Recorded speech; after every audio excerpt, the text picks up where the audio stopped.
Hello dear students, in this video I am going to share with you the concept of ethnobotany. Students, we can simply define ethnobotany by recalling double P, that is people and plants. And the study of interaction between people and plants is called ethnobotany. Initially, ethnobotany is the part of economic botany, but now from a recent few years it has become an independent discipline of botany. And I'm really happy that this course is introduced in major botany of Himachal Pradesh UG syllabus from last 3 years, because the significance of ethnobotany is manifold. So it will really be helpful in documentation of traditional knowledge from remote corners of Himachal Pradesh. That will be helpful in developing sustainable agriculture, discovering new medicines, as well as conservation of useful as well as rare plants. So let's start today's topic on ethnobotany. Ethnobotany is the study of interrelationship between plants and people. The word ethno means the study of people and the botany is study of plants. So you can see here how people use plants to perform their daily domestic chores. They can use plant as a food, as a fodder, as well as a resource to generate income, as well as to build some items which helpful to perform their daily life activities. See, ethnobotany is the study of how people of a particular culture and region make the use of indigenous plants and pass their traditional knowledge from one generation to next. If we see about Himachal Pradesh, like the people of Lahaul Spiti or Kinnaur, they have their own way of utilizing biodiversity, or they have indigenous knowledge related to these plants, and this knowledge is then passed from one generation to next generation. So in ethnobotany, ethnobotanists explore how plants are used for food, shelter, medicine, clothing, hunting, recreation, and religious ceremonies. See in this slide, you can see how people of a particular area, they are utilizing biodiversity. See this woman that is carrying here plants, they are carrying here species Phoenix sylvestris for making broom or mats. And here this is Centella asiatica, and it is a juice of Centella asiatica that is used to improve your brain power. And these are the badiyan, locally called badiyan. They are prepared from tardi tubers. And here you can see these are agricultural tools which are prepared from various plant species. And see here pickles or many items like gulkan, juice, etc. They are prepared by local people to preserve the plants for off season. And see here, these are the containers which are prepared from bamboo, and they are helpful to perform many domestic activities. And see, these are called as balle locally, and these are prepared in various religious functions. And these are Dregal tuber, botanically known as Dioscorea pentaphylla. So like you can see in this picture or image how people are utilizing biodiversity to make their life so easy. Next is Tinospora cordifolia, that is mainly used for its medicinal uses. Its medicinal uses are many-various. This is used to cure diabetes, blood pressure, arthritis, and so many other. People prepare normally sira from its starch extract, and this sira is considered very medicinal and should be eaten once in a year to get safe from various type of diseases. Next is Dioscorea ballophylla. See, this is a very favorite or seasonal delicacy of Mandi area of Himachal Pradesh, and people prepare falar from its tuber. But these tubers go very deep in soil, so people start domesticating it in clay pot or plastic containers. It is also a good source of earning for local people, as 30 tubers are sold at the rate of 200 to 400 per kg. Next is asparagus adscendus. This is a sansarpali or sansarbuti. See, this is considered as a religious plant and often worshipped in various religious functions, especially in marriage ceremony. But it also has some other uses, like it is a good tonic, or it improve fertility both in male and female, as well as it has good content of magnesium, so keep your cell refresh and energetic. Now come on to the historical review of ethnobotany. The study of botany in the service of mankind has been a part of human civilization since ages, and information regarding traditional knowledge of plant has been passed on from one generation to next generation, even to the till date. With the knowledge of the traditional practice, botanists of the world examine the practical uses of plant, either reported or unreported. And in the light, a new branch of botany has emerged, termed as ethnobotany. See, the term ethnobotany was first of all used by John W.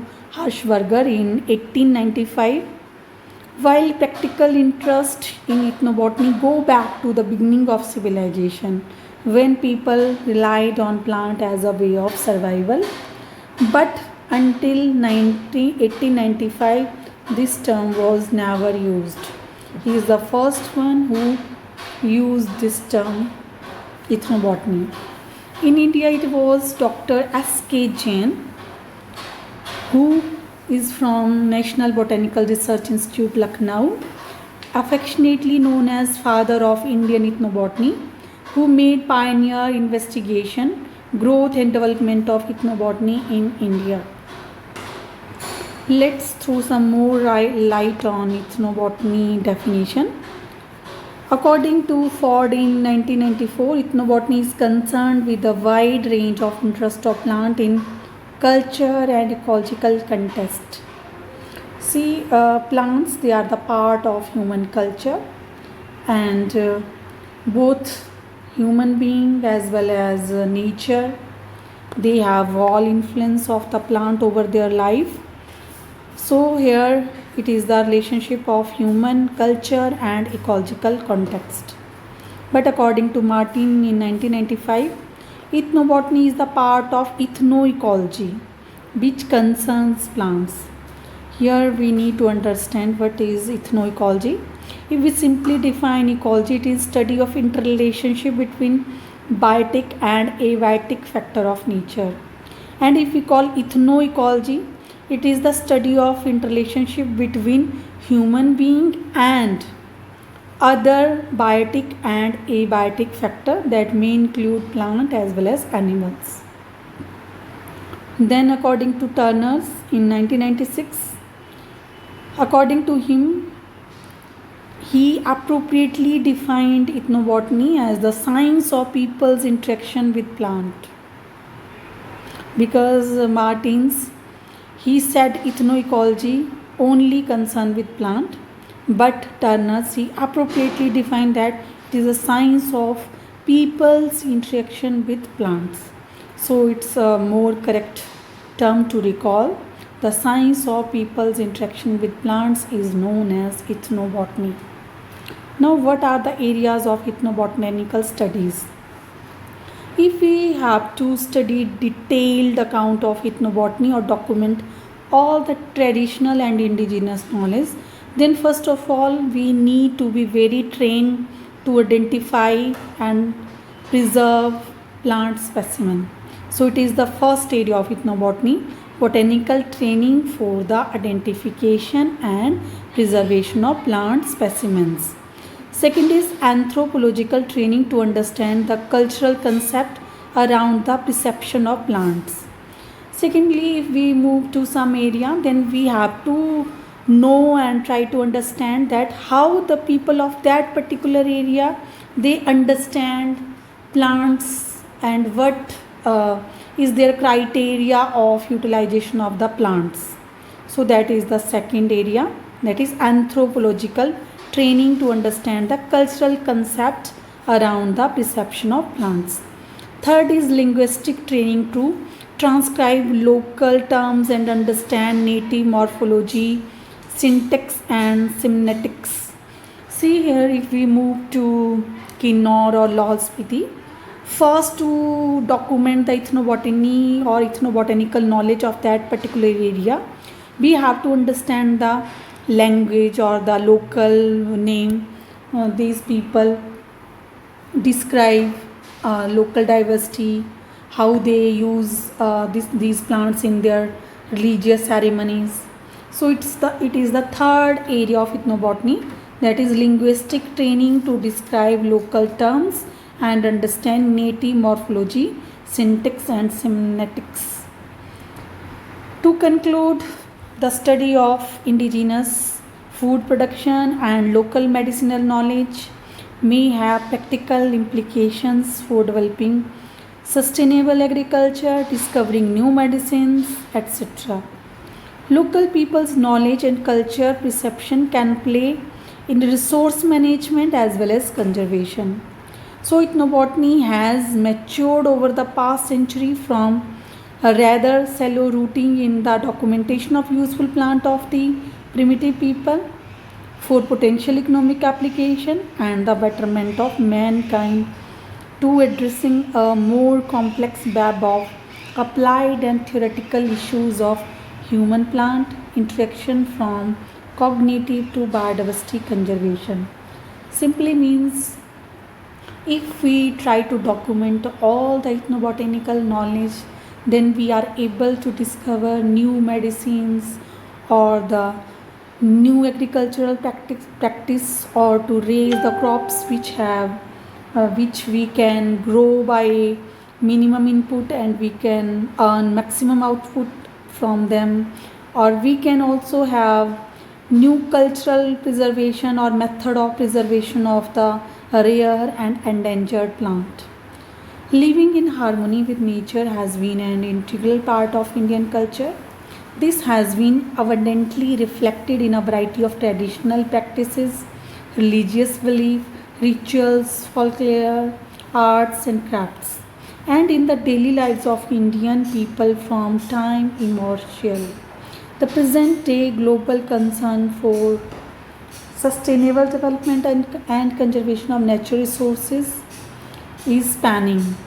Today, when people throughout the world are perturbed by the degradation of the environment and the disastrous consequences of this, traditional ethics of nature preservation could be looked upon as a source of inspiration and guidance for the future.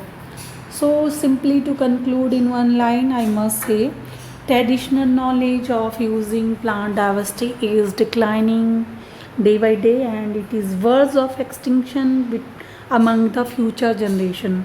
So this course or this topic uh, will really create a keen interest in you all to document the traditional knowledge and explore and use this knowledge for the betterment of mankind. With this word I stop here. Thank you very much.